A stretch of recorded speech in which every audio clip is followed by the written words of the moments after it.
السلام عليكم ورحمة الله وبركاته. أهلا بكم معايا في فيديو جديد من فيديو النهاردة إن شاء الله هشرح فيه معاكم طريقة عمل مربع جراني بداخله وردة لعمل مفرش سرير أو بطانية بيبي أو شال مستطيل، وممكن نكون منه كمان شنطة. أتمنى يكون سهل وبسيط عليكم وكمان ينول أعجبكم. فضلا ليس أمرا، ما تنسوش إذا عجبكم الفيديو تدعموني بلايك وشير وسبسكرايب. وحدتنا النهاردة بنستخدم فيها مجموعة كبيرة جدا من الألوان، يعني أنا شغلت الوحدة دي ب3 ألوان، لكن متاح ليك إنك تستخدمي 5 ألوان في الوحدة. أول سطر بيكون بلون، والسطر التاني بيكون بلون تاني، والسطرين اللي بعديهم بياخدوا اللون التالت، والسطر دوت بيكون الرابع، والسطر الخامس بيكون هو العامل المشترك ما بين وحدات المربعات كلها، سواء مفرش أو مفرش سرير أو بطانية بيبي أو مفرش للسفرة أو شال مستطيل أو كوفية أو شنطة. يعني زي ما قلنا مع بعض نقدر نكون منه أي حاجة احنا حابين نكونها من مربعات. يعني السطر الأخير عندك هو بيكون العامل المشترك الموحد ما بين كل وحدات المربعات اللي بتشغليها، والسطر الأخير برضك بيكون هو سطر التشبيك بالنسبة لنا، لأن احنا مش بنشغل الوحدات كلها وبعد كده بنرجع نشبكها، لا احنا بنشغل الوحدة الأولى كاملة وبعد كده بنبتدي نشغل بقية الوحدات لغاية السطر الأخير، وفي السطر الأخير ببتدي أشبك بقية الوحدات في بعضها. هستخدم معاكم خيط صوف متوسط السمك زي ما احنا شايفين، مع إبرة رقم 3.5 ملم. بسم الله الرحمن الرحيم. في البداية ببتدي أكون مجموعة سلاسل، بجيب الخيط وأسيب منه مسافة وألف حلقة على الهواء، بدخل داخل الحلقة ألف الخيط وأسحب وأخرج منها. طرف الخيط بشده بقى في عقدة البداية. بيكون عندي على الإبرة حلقة، بلف الخيط وأخرج منها. بسم الله، 1 2 3 4 5 سلسلة، بسيب ال4 سلاسل الأخيرة وبروح لأول سلسلة اشتغلتها، بدخل في الحلقة الأمامية وأضيف معايا خيط البداية على الإبرة واخليه في ظهر السلاسل بحيث ان انا اخفيه بعد كده، وبعد كده الف الخيط واخرج بمنزلقه من كل الحلقات اللي عندي على الابره. داخل الفراغ ببتدي اشتغل 12 غرزه عمود بلفه، ما بين كل عمود وعمود باخد سلسله. هرتفع سلسلتين، 1 2، وهعتبرهم مجرد سناده للغرزه اللي انا بشتغلها، او مجرد سلاسل ارتفاع فقط لا غير، يعني مش بعتبرها من العدد. وابتدي اشتغل الاعمده بتاعتي. هلف الخيط على الإبرة وبدخل فراغي، بسحب الخيط واخرج. معايا 3 حلقات، ألف الخيط واخرج من حلقتين، اتبقوا 2 ألف الخيط واخرج منهم. باخد سلسلة مسافة وارجع تاني أكون تاني عمود،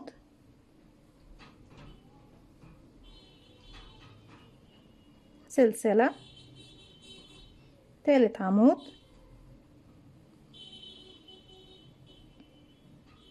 سلسلة، وبكمل لغاية ما بيكون معايا في نهاية السطر أو الراوند 12 غرزة عمود بلف. في نهاية السطر أصبح معايا بسم الله 1 2 3 4 5 6 7 8 9 10 11 12، وما بين كل عمود وعمود في سلسلة. بدخل فوق أول عمود اشتغلته السلسلتين ملناش علاقة بيهم، بروح لأول عمود فوق حرف الفي لي، بقفل بغرزة منزلق. هبتدي أغير اللون للون جديد، هسيب مسافة من اللون وألف حلقة على الهواء وبقفلها عقدة بداية. هسحب الحلقة الجديدة من تحت الحلقة القديمة عندي على الإبرة، وبسحب معايا اطراف الخيوط ظهر الشغل زي ما احنا شايفين. همشي بمنزلقة لغاية السلسلة، وابتدي فوق كل سلسلة اشتغل غرزة بوب كورن مكونة من 5 غرزة عمود بلف، وما بين كل غرزة بوب كورن وغرزة تانية بنشتغل او بناخد سلسلتين مسافة، 1 2. وزي ما احنا شايفين هو مجرد سلاسل ارتفاع. ابتدي اشتغل داخل الفراغ الواحد 5 عمود، 1 2 3 4 5.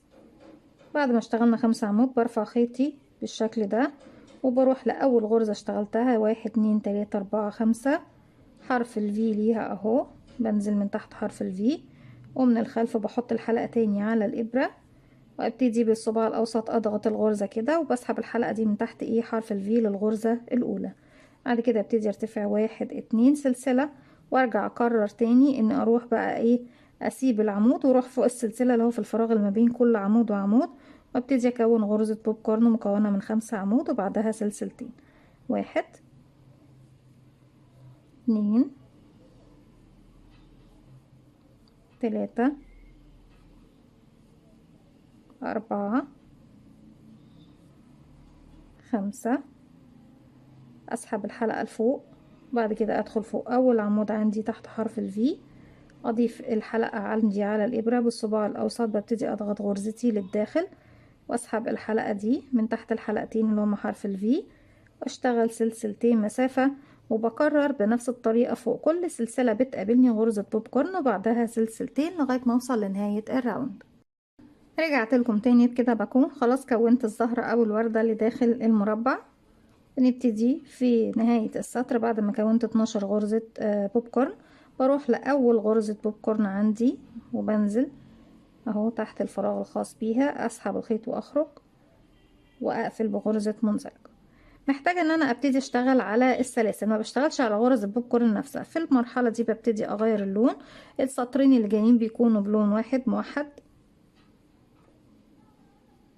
الخيوط طبعا بشتغل عليها لغاية نهاية السطر، وبعد كده بسيب 10 سنتي من الخيوط الالوان المختلفة واقصه بابرة التنظيف. ببتدي انضف ايه في خلف المربع عندي.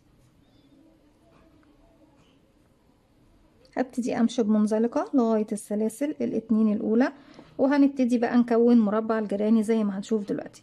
فراغ بشتغل فيه زاوية، يعني بشتغل 3 عمود 2 سلسلة 3 عمود، وفراغين بشتغل فيهم 3 عمود والبعده 3 عمود، يعني 2 1 1 2 1 1 وهكذا حتى نصل الى نهاية السطر. ارتفع سلسلتين، وزي ما اتفقنا مع بعض هنجعلهم بس او هنخليهم بس ايه مجرد سلاسل ارتفاع. هلف الخيط وادخل فراغي اشتغل 3 عمود، 1 2 3 وباخد سلسلتين 1 2 وارجع تاني في نفس الفراغ 1 2 3. مش هاخد اي سلاسل ولا هرتفع اي حاجة، هروح مباشرة هلف الخيط على الابرة واروح للفراغ اللي فيه سلسلتين اللي ما بين كل غرزتين بوب كورن، واشتغل في الفراغ اللي جاي 3 عمود بلفة بس 3 بس 1 2 3. يبقى اول فراغ اشتغلته زاوية 3 عمود 2 سلسلة 3 عمود، تاني فراغ كان فراغ عادي اشتغلته بس 3 عمود، الفراغ اللي بعده كمان 3 عمود بس 1 2 3. الفراغ اللي جاي هبتدي اكون زاوية تاني مكونة من 3 عمود 2 سلسلة 3 عمود في نفس الفراغ 1 2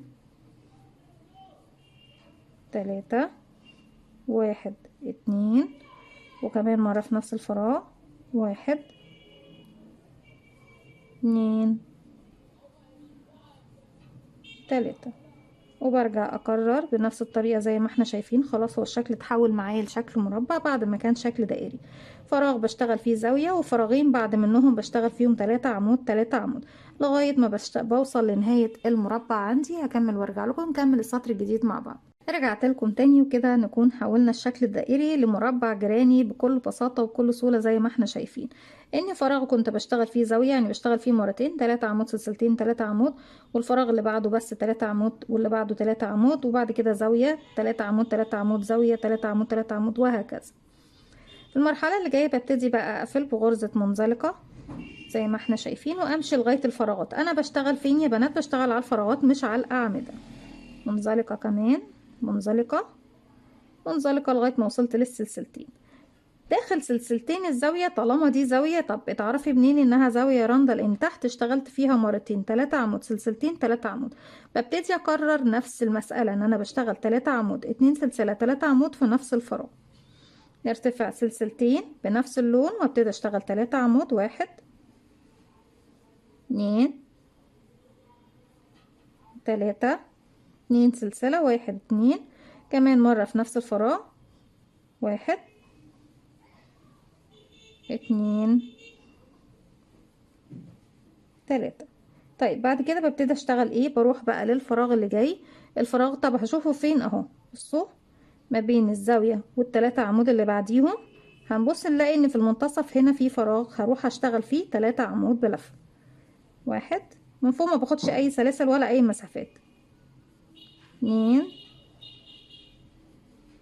3. الف الخيط على الابرة بسيب ال3 عمود واروح في الفراغ اللي ما بينهم وبين ال3 عمود اللي بعدهم بشتغل 3 عمود 1 2 3.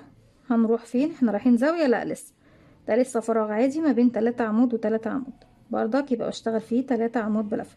يعني عرفنا ان الفراغ العادي بشتغل فيه 3 عمود بلفة. فراغ الزاوية فوق السلسلتين ابتدي اشتغل فيه، يعني انا هروح للسلسلتين دول اشتغل 3 عمود 2 سلسلة 3 عمود، وارجع اكرر بنفس الطريقة لغاية ما بوصل لنهاية السطر. ان بعد الزاوية في الفراغ اللي ما بين ال3 عمود وال3 عمود هروح هنا اهو بشتغل 3 عمود، وهنا 3 عمود، وهنا 3 عمود، وهنا بشتغل زاوية، وبكرر ده لغاية ما بوصل لنهاية السطر. ونهاية السطر بقفل بغرزة منزلقة فوق أول غرزة، وارجع أمشي بمنزلقة لغاية ما أوصل للزاوية. أقرر أرتفع سلسلتين وأشتغل زاوية، وبعد كده بشتغل 4 فراغات بيكون كل فراغ فيهم فيه 3 عمود، وبكرر دوت يا بنات لغاية ما بوصل. أنا كده اشتغلت معاكم السطر رقم 2 زي الأخضر ده. هشتغل السطر، أكمل السطر دوت واشتغل السطر اللي بعده بنفس الطريقة، وارجع لكم نشتغل السطر الأخير مع بعض، ونشوف كمان طريقة تشبيك وحدتنا ايه مع بعض. رجعت لكم تاني، وفي السطر اللي جاي رقم 6 نبتدي نشتغله بردك بنفس طريقة مربع الجراني زي ما احنا شغالين. ان فوق الزاوية بشتغل زاوية مكونة من 3 عمود 2 سلسلة 3 عمود، وفوق كل فراغ من الفراغات العادية بشتغل 3 عمود بلفة بس. وفي نفس الوقت احنا بنبتدي نشبك في الوحدات التانية.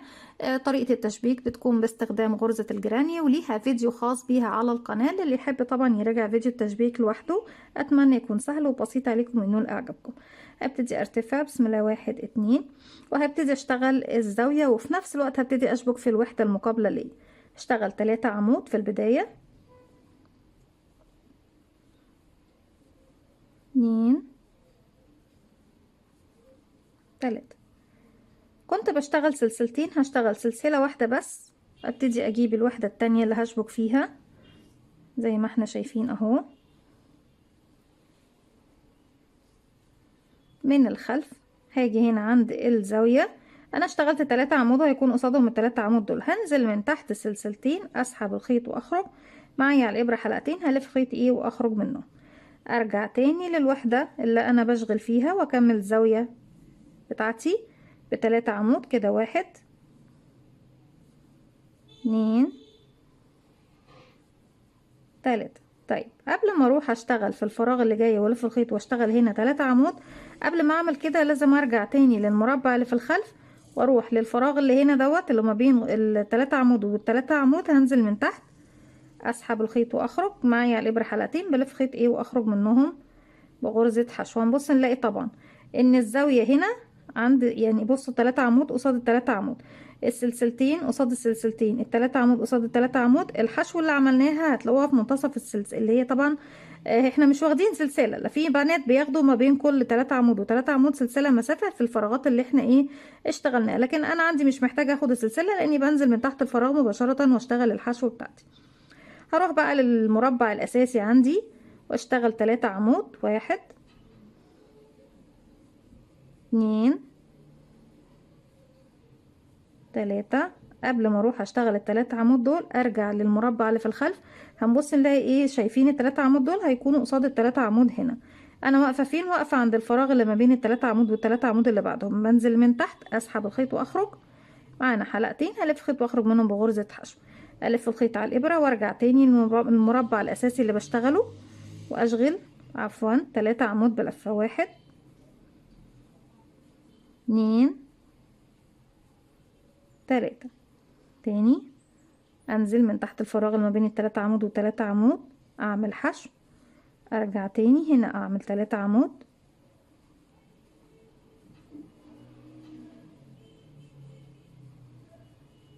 في الخلف انزل ما بين ال3 عمود و3 عمود اعمل حشو، هنا اعمل في الفراغ اللي هو طبعا خاص عندي هنا 3 عمود، 1 2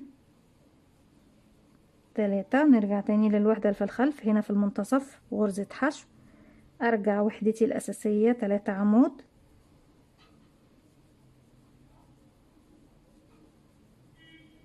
ارجع للخلف اخر فراغ قبل الزاوية بنزل اعمل غرزة حشو، هتقابلني الزاوية بشتغل فيها اول 3 عمود، 1 2 3. وبدل ما كنت باخد سلسلتين هاخد سلسلة واحدة بس، واجي هنا للزاوية. انا طبعا ال3 عمود دول هيكونوا قصاد ال3 عمود الاولانيين من الزاوية، وهنا هنزل تحت السلسلتين اسحب بغرزة حشو، وارجع تاني بقى لوحدتي الاساسية، اكمل على السلسلتين 3 عمود بلفة، 1 2 3، وكده بكون كملت ايه الزاوية بتاعتي. لو انا عندي وحدات تانية مقابلة كنت هشبك فيها يا بنات، يعني كنت هشبك هنا وهشبك في الوحدات المقابلة ليه او الوحدة اللي على اليسار، وبعد كده ببتدي اشبك بنفس الطريقة على الجانب ده. لو ما عنديش ببتدي بقى اكمل المربع بتاعي بشكل طبيعي زي اي مربع جيراني، ان فوق كل فراغ عادي ابتدي اشتغل 3 عمود 3 عمود 3 عمود 3 عمود 3 عمود. فوق الزاوية بيكون عندي مرتين، يعني 3 عمود سلسلتين 3 عمود داخل السلسلتين بتوعي، وبكرر لغاية ما بوصل لنهاية السطر بنفس الطريقة. تعالوا بقى نشوف شكل الوحدات وطريقة التشبيك بتاعتنا. بيكون ده شكل الوحدات، وبتكون دي طبعا مكان التشبيك عندي، وشكل غرزة التشبيك بغرزة الجيراني. وزي ما قلت لكم لو حابين ان انتوا تراجعوها كفيديو خاص بيها مستقل، ليها فيديو على القناة، اتمنى يكون سهل وبسيط وينول اعجابكم. بكمل بنفس الطريقة بقى، ان كل فراغ بشتغل فيه 3 عمود والزوايا بشتغل فيها مرتين، وهكذا حتى نصل الى نهاية السطر. بقفل فوق اول غرزة عمود بلفة اشتغلته بغرزة منزلقة، وابتدي اكمل كل وحداتي بنفس الطريقة. مش هطول عليكم، كده بنكون وصلنا لنهاية الفيديو ونهاية حلقتنا النهاردة. اتمنى تكون سهلة وبسيطة عليكم وكمان تنول اعجابكم. فضل الله ليس امرا. ما تنسوش اذا عجبكم الفيديو تدعموني بلايك وشير وسبسكرايب، واستنوني فيديو جديد من وي. متنسوش كمان تفعلوا زرار الجرس يوصلكم مني كل جديد. السلام عليكم ورحمة الله وبركاته.